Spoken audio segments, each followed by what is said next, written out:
Bismillahirrahmanirrahim. Assalamualaikum warahmatullahi wabarakatuh.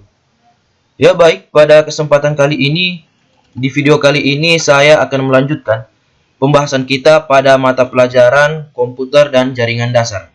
Setelah di video sebelumnya, saya telah menjelaskan mengenai materi tentang bagian-bagian perangkat keras komputer. Jadi, kalau ada yang belum nonton video tersebut, silakan nonton terlebih dahulu sebelum melanjutkan pada materi yang akan saya jelaskan kali ini. Jadi langsung saja, pada video kali ini saya akan menjelaskan materi tentang langkah-langkah perakitan komputer. Ya, saya ulangi lagi, langkah-langkah perakitan komputer.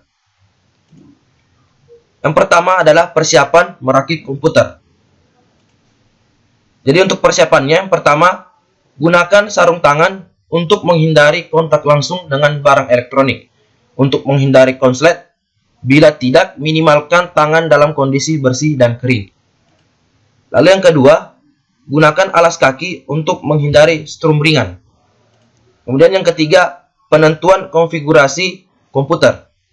Lalu yang keempat adalah persiapan komponen komputer.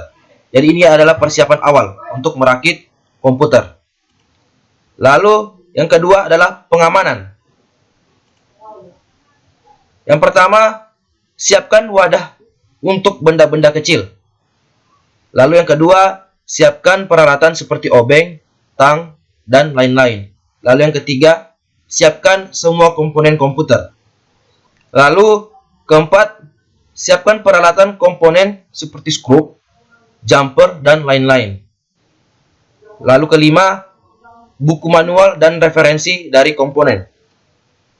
Keenam, alat bantu berupa obeng pipih atau obeng minus. Ya. Lalu ketujuh, tentukan komponen apa saja yang ingin digunakan, baik software maupun hardware. Ya, ini bagian pengamanan. Kemudian selanjutnya proses perakitan komputer. Jadi langkah-langkah untuk perakitan komputer. Pertama, menyiapkan motherboard. Siapkan motherboard dalam kondisi baik. Kemudian langkah kedua, memasang prosesor. Pasang prosesor pada motherboard dengan memperhatikan posisinya. Biasanya setiap prosesor memiliki tanda kuning pada salah satu pojoknya. Atau kita bisa dengan melihat grip pada prosesor dan motherboard untuk menyesuaikan posisi pemasangan prosesor. Kemudian langkah ketiga yaitu memasang heatsink. Sebelum memasang heatsink, beri pasta pada bagian atas prosesor agar proses perpindahan panas dari prosesor ke heatsink lebih maksimal. Lalu pasang heatsink dan pastikan sudah mengunci di motherboard. Kemudian langkah yang keempat yaitu memasang modul memori atau RAM. Pasang RAM pada slot RAM yang tersedia. Utamakan pada slot yang pertama. Lalu posisi slot yang pertama biasanya terletak paling dekat dengan prosesor.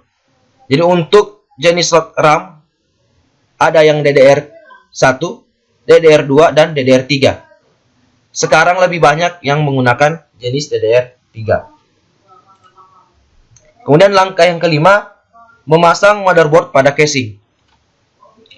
Pasang motherboard ke dalam casing, kemudian pasang skrup agar motherboard tidak goyang dan lepas.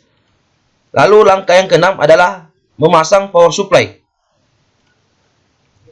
Pasang power supply pada casing dan pasang skrup power supply. Untuk tips memasang power supply, pasang skrup dengan urutan menyilang. Dan jangan langsung dikencangkan terlebih dahulu sebelum semua skrup terpasang. Lalu langkah yang ketujuh, yaitu memasang pengkabelan. Pasang semua kabel power supply ke motherboard. Kemudian yang kedelapan, memasang drive. Pasang drive baik CD-ROM, hard disk maupun SSD. Pasang pada casing, kemudian pasang kabel power dan kabel data drive. Lalu yang kesembilan, memasang card adapter, LAN card, dan lain-lain. Itu pun bila ada. Car adapter biasanya berfungsi sebagai tambahan, jadi artinya tidak wajib ada. Contohnya seperti LAN card, sound card, kita bisa pasang di slot PCI atau PCI Express. Kemudian yang ke-10, penyelesaian akhir. Pasang tutup casing, bagian samping dan pasang bautnya. Kemudian yang terakhir adalah memasang komponen eksternal. Hubungkan semua perangkat eksternal seperti mouse, keyboard, monitor, speaker, dan lain-lain. Nah, sampai jumpa di pertemuan selanjutnya. Jadi mungkin sampai di sini penjelasan saya pada materi di video kali ini.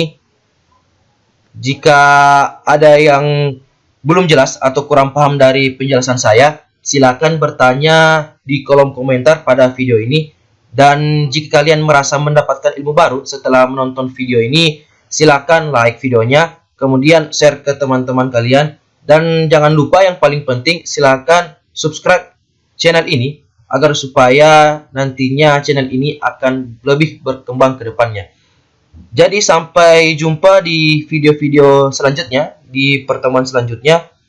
Saya akhiri dengan ucapan wabillahi taufiq wal hidayah. Wassalamualaikum warahmatullahi wabarakatuh.